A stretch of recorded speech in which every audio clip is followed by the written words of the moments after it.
Greetings, good morning, and welcome to Mind the Moment, brought to you by Harvard Pilgrim Health Care. This, my friends, is our coffee house in the cloud, a place where we invite amazing mindfulness instructors to talk with us about what mindfulness means to them, what it can mean for you. We'll be practicing together and then giving you a chance to let us know what's on your mind. I'm John Roberts, and it is Tuesday, December 1st, 2020, which is often referred to as Giving Tuesday. What has grown into a movement was originally suggested by the actor and theater director Carlo Lorenzo Garcia in an essay he wrote for the Huffington Post in 2011, in which Garcia proposed a cultural counterbalance to Cyber Monday, the online purchasing blitz that itself had evolved from the in-person consumerist bonanza known as Black Friday. Garcia wrote that he had become puzzled about why the days after Thanksgiving, Thanksgiving being an occasion for reflection and gratitude, had become synonymous with scoring amazing deals. He wondered, what can we do to put the giving spirit back in Thanksgiving? And so he wrote, I want to start a new tradition, a new movement to encourage cyber shoppers to become cyber givers as well.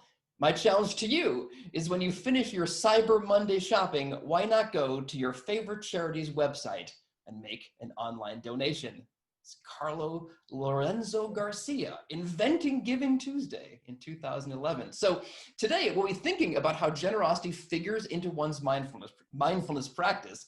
And it gives me great pleasure to be having that conversation with the founder and director of Harvard Pilgrim's Mindfulness Program, none other than Tara Healey. Good morning, Tara. Good morning, John. Good morning, everyone. Thanks for joining us this morning. So Tara, over the weekend, all the rooms in my apartment shifted 45 degrees like I was a character in the 1998 film Dark City. Oh. My bedroom became my son's bedroom, my study became my bedroom, and the room where we used to keep the shoes is now my study. What do you think so far of my new corner of the coffee house? Do you think it offers the same level of asceticism and gravitas? Very nice, John. Have expected from us?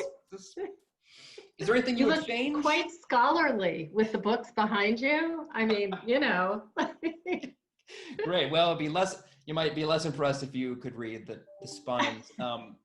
So Tara, if I could step back for just a moment, when you and I were together with our viewers on Thanksgiving Day, you mentioned some ways that you were planning to unplug and unwind. And I'm wondering, if those plans turned out to be successful, or if anything unexpected arose, which you actually found to be equally or even more restorative.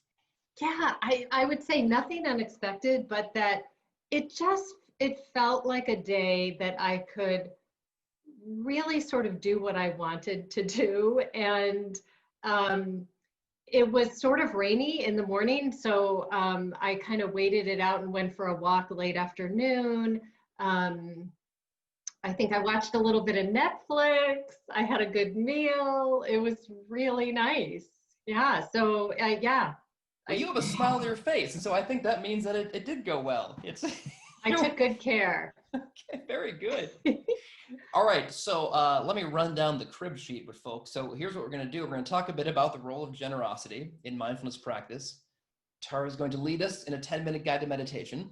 We'll be doing Q&A. We'd love to get you involved at every step. And so please take a second to open up the chat box, which you can locate at the bottom of your screen. Use that chat box to submit any thoughts or questions you have at any time. Now, Tara, usually this is the point where I would ask you if you would like to suggest a prompt for our viewers to respond to using the chat box, but I have a sense that you might want to have a bit of a prologue for that, in which you actually give us some thoughts on generosity and mindfulness and how. Yeah, so it's both. Yeah, I have just a little bit that I wanted to offer from some research I was doing on the University of California, Berkeley Greater Good Science Center.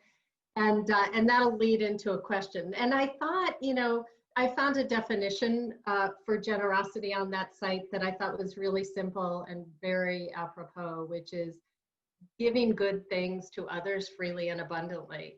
And but I would actually say that we can include ourselves in that as well. So it really specified giving to others freely and abundantly.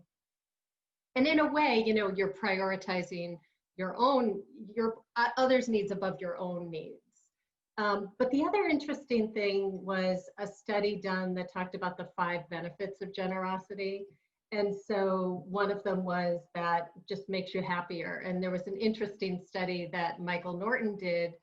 He's at the Harvard Business School, and it was with senior citizens. And they were involved with doing good things for others, and it increased their longevity. It's a really kind of a cool study. So it makes you happier. It improves your health, potentially can help you live longer. It increases social connection and cooperation among others. It evokes naturally a sense of gratitude, and it's also contagious. So that was the last one.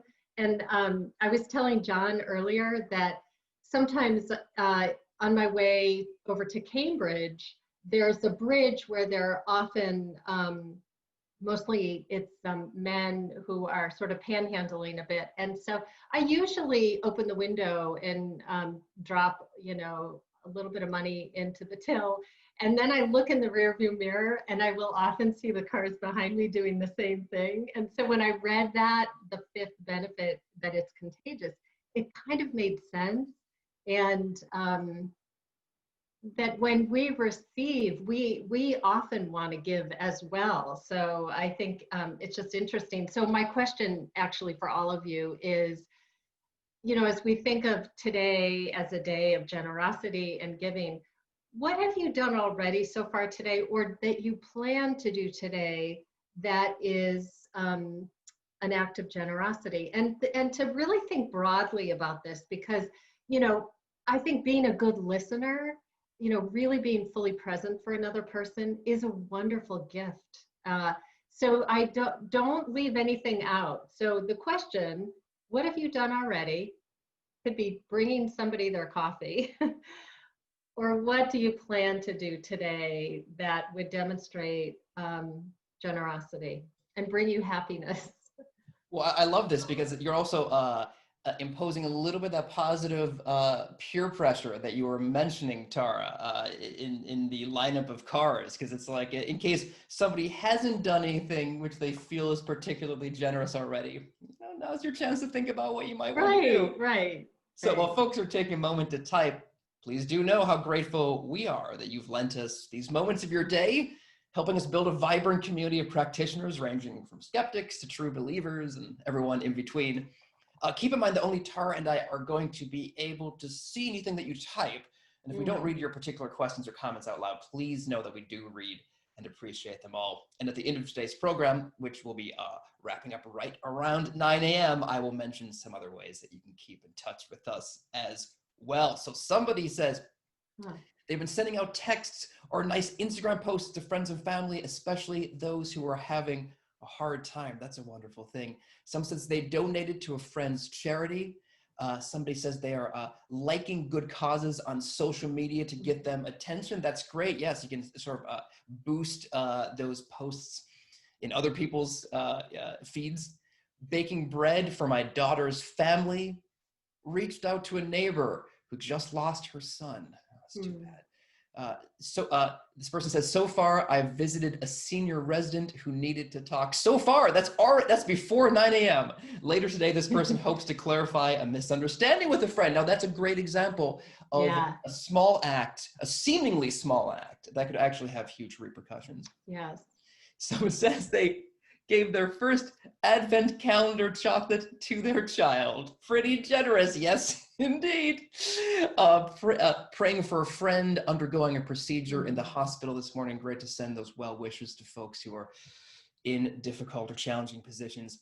Had a conversation with my daughter in London. Made sure to really listen to her. London, so that must be a little bit in the afternoon now. It might be as cloudy as it is here in New England. Getting items ready for a care package that I will be mailing to my son, spreading a bit of that holiday cheer.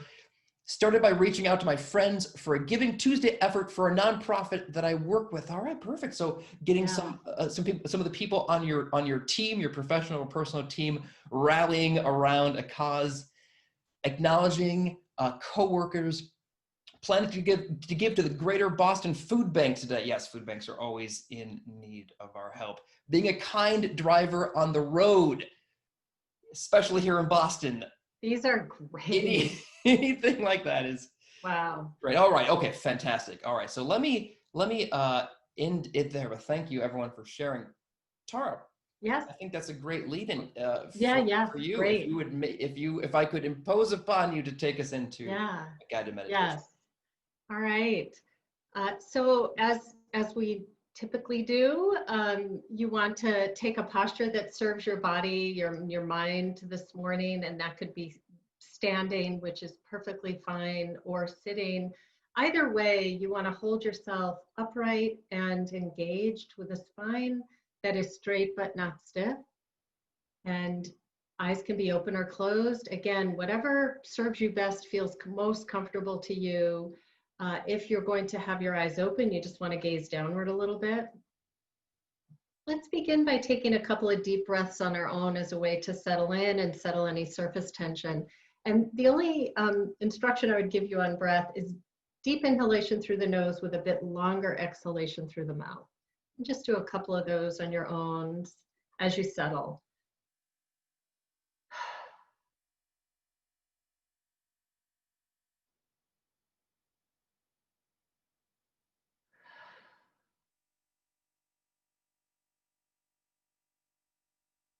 And just making any micro movements in the body so that you can feel engaged and upright, yet at the same time relaxed.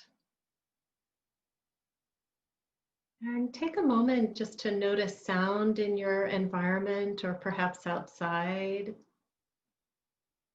with a receptive, kind of welcoming attitude. No need to label what's making it, but just hearing, just hearing.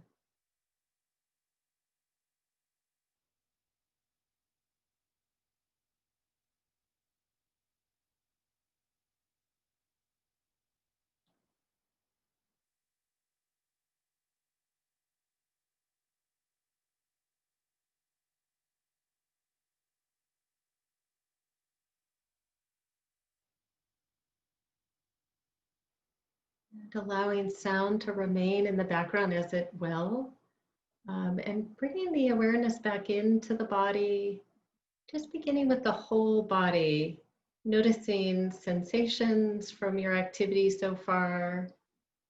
So you might notice a little bit of pulsing or a vibration, the heartbeat, perhaps you're aware of temperature, points of contact with the back of the body and the surface.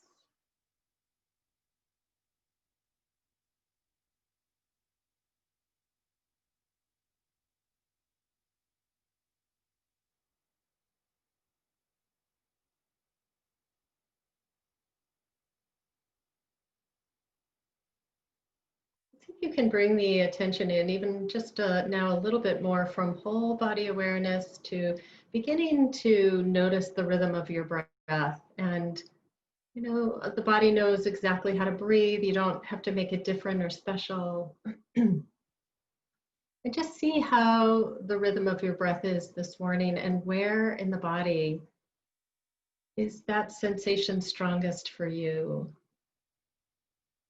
And for the remainder of our practice this morning, I'll ask you to, as the mind wanders, which it naturally will, not a problem at all, that's what it does. And as soon as we see that we've wandered into memory or planning, thinking of some kind, you know, we just simply pause and label thinking, and then escort the attention back to that place in your body where the sensation is strongest. You can always use hands and the palms of the hands against the thighs. If the breath is harder for you this morning, you could find another part of the body where you're noticing sensation and use that as your anchor. So either is fine, breath or another part of the body.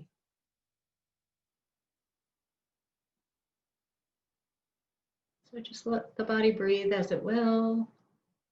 Anchor attention to the sensations that feel easiest to connect to and are strongest.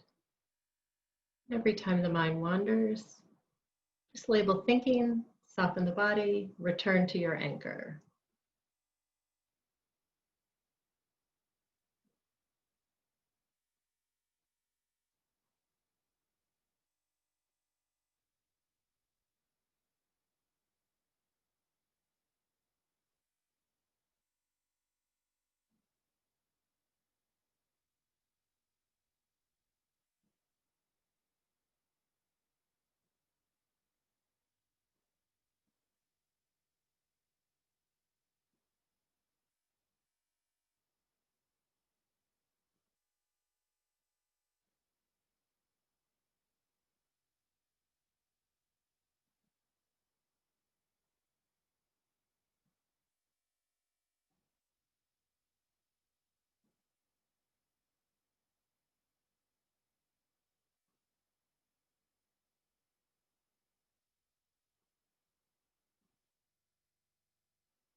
And notice where the mind is. Remember, being lost in thought is not a problem. We simply see it and we return attention back to our anchor. Soften the body and begin again.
And again, noticing where the mind is, releasing thought, softening the body, returning to your anchor.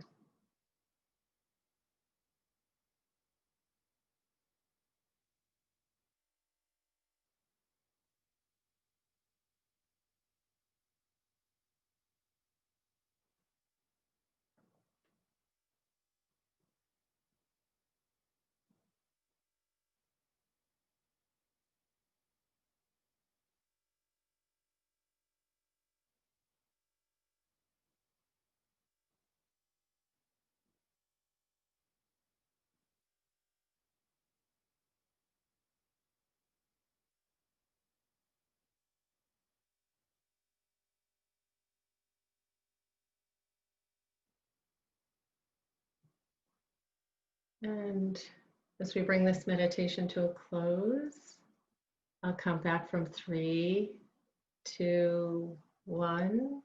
As you feel ready, allowing the eyes to open and re-engaging. One thing I just want to say quickly, because this came up Tuesday when or Monday, yesterday, when I was leading a meditation, is somebody had talked about feeling sort of a level of frustration that she gets just these little moments of no thought, were her words. And, this cannot be said enough, that we're not trying to get rid of our thoughts or to resist our thinking in any way. That the mind produces thought, it secretes thought without our intending for it to happen. And when we're in meditation, what we're deciding so that we can steady our attention is that as soon as we see we've engaged that thought, that memory, the planning, the story, that we're going to actually just release it. We can name it and then soften the body and return to your anchor. And, just do that over and over and over again. And that you're doing it correctly. We're not trying to have a no thought kind of mind. So it cannot be emphasized enough. So I just want to just offer it again. All right, thank you, Tara. So I do want to make sure everyone feels very encouraged to ask Tara any questions you may have about generosity or how much its thought is appropriate while meditating. Yeah, no, please. I mean, we really want to engage with you. You can share comments or questions. It'd be great.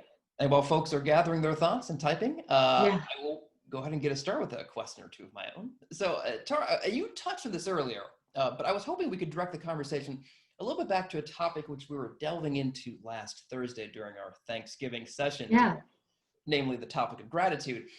Now, okay, so it would not be surprising to anyone if I suggested that expressing gratitude to another person, for example, in response to their own generosity, is in itself an act of generosity. Mm-hmm. But from what you've studied and in your own experience, is expressing gratitude towards another person actually a way of being generous to ourselves? Yeah, I mean, it's an interesting question, John. The bottom line is that it feels good. And I think that, what the research, research in general on mindfulness points to whatever we incline the mind toward on a very regular basis, those are the kind of qualities that we're training.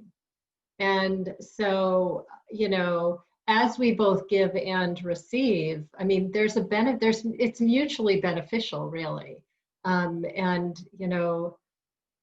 As we incline a particular way. And, even just last week when we talked about the gratitude journal study, which I think was so interesting, that inclining toward, really contemplating what things that you're grateful for matters to our well-being, so it just feels like it's a reciprocal relationship. Oh, great. Yes. So folks are asking some questions, Tara, which I think are wonderful ones I'd like to direct to you. Here's one. Yeah. What is something small that we can do each day to become more comfortable with meditation? This person says that they always feel like they're not doing it right. So what are these small things? What are small things that they might do each day to become more comfortable with the meditation itself? Yeah. Okay, I love that question. And it's so often people think they're doing it wrong, because I think there's a lot of reasons, but part of that is that throughout time, through magazines and newspapers and social media, you see images of people in meditation and they look all happy and serene and peaceful. And so then we have this expectation that when we do this thing called meditation, it's going to bring about or evoke these feelings of ease. So a small thing that you can do is to start to, a lot of times when we sit in meditation, it's not easy or comfortable. And so to practice being with discomfort and unease is a really good thing. And so I would say, even if you, and to have a regularity with practice. So you can even say, I am going to make a commitment to myself to sit on my chair, my cushion, whatever most comfortable for you, or stand and do meditation for like 3 minutes a day. And that during that time, you are learning to be receptive to the uneasiness or the discomfort mentally and physically of the practice. So you start very small by just noticing the discomfort and what is the physical expression of that discomfort. So you become a scientist and the subject. You know, an image I often use, and this is from a really wonderful teacher, is mindfulness is an examination of the inner world of thoughts, emotions, and body sensations. The way looking through a microscope is to the outer world. When we look through a microscope, we're receptive, curious, interested. We're bringing that only to the inner world, that same kind of attitude. And we're not trying to make something other than what is there. So we're not trying to bring about comfort. It happens to be an ultimate byproduct, but yeah. Well, Tara, if I may also, not to counterbalance that per se, but I also found when I first started meditating, I had this idea that I was supposed to be doing it in a particular way. And so the difficulty I had when I first started meditating was I was like, okay, I need to sit on this particular cushion cross-legged because that's what I've seen everyone else doing. Yeah. And it was terrible. It was months before I could concentrate for more than a few minutes because I was in such discomfort. And then I began to experiment with different positions. Right. And then I was like, it allowed me to more easily drop into the meditation itself. And so somebody, a wise friend of mine once said that it's okay to have a win, you know? I mean, setting things up so that you can succeed can just fill you with the good feelings that will allow you to want to keep doing the thing. Yeah. No, I think it's a really, really good point. And, you know, years ago when I started meditating, I had a much more rigid stance. And so what I would encourage is trust your own inner knowing about what's best for you. Really, really trust your own inner knowing and to be as comfortable as you can, whatever posture that is. So standing, sitting, lying down, I would say to be careful of because it could bring about sleepiness and then, you know, you're out, you're no longer practicing. But be, to be comfortable. Yeah, I mean, I think it's good to challenge oneself, right? Like if you've been doing 3 minutes, try 5 minutes. If you've been doing 5 minutes, try 10 minutes. At the same time, some days you're like, you know what? This is a 3-minute day, and that's all it's going to be. Yeah, I agree completely. Tara, if I could have you engage us with one more question from the chat. The person's asking, is it okay to have 2 anchors? They say they start with their hands in their lap, then find themselves moving upward to the breath, but then back down to the hands. They say it's the first time this happened, but it seemed to be working for them. Is it okay to switch back and forth between a couple anchors during a given meditation session? Sure. Yeah. I think, again, you know, I love that experimenting, and especially what this person wrote is that it seems to be working for them. The only thing I say to avoid is jumping to a lot of different anchors that, you know, especially in the early times of practice. So do a couple. I mean, you know, like it's, what you use doesn't matter. What matters is the quality of attention that you can bring to that thing that you're using to anchor your attention. So yeah, that's great. Well, Tara, I don't want anyone to think that I'm ushering you out the door, but I know you have somewhere to be, and so I want to invite you to leave if you need to. But thank you for your guidance this morning. Yes, so I am going to leave, and goodbye, everybody. Okay, so bye, Tara. And yes, indeed, we are back with you every Tuesday and Thursday, and this Thursday, Kel Juilliard will be with us talking about, amongst other things, recognizing basic goodness, moment to moment to moment. That's this Thursday, December 3rd, 8:30 a.m. And if you have been looking for a fast and easy way to add the links to these sessions to your iCal or Outlook calendar, then searcher, your search is ended. Go to harvardpilgrim.org/livingwellatHome, and while you're there, set your sights on the many other free live and virtual wellness sessions which Harvard Pilgrim offers to the public. Those include yoga classes, Zumba classes, and a dizzying array of health and wellness webinars. Now, all of us do face moments of pain in our lives, but how we deal with pain can make a huge difference in the quality of our lives. Please check out the free resources around mindfulness and pain management, which we're offering through a partnership with our friends at Mindful Magazine. But wait, will those resources ever be available in Spanish? Friends, they already are. That's at mindful.org/pain. You can check us out on Facebook for a little bit of everything that we're doing, facebook.com/mindthemoment. Oh, by the way, a bounty of free guided meditation MP3s from Tara Healey and our other guest instructors await you at soundcloud.com/mindthemoment. And you can rewatch this session, older sessions, introductory sessions, and interviews which Tara conducted with leading mindfulness researchers on our YouTube page, youtube.com/mindthemoment. I'd love to offer a closing quote, if I may. This was plucked from the excerpt from Barack Obama's memoir, which was recently printed in The New Yorker. At one point in the excerpt, Obama talks about taking his daughters along with him when traveling to different parts of the United States while discharging his duties as president.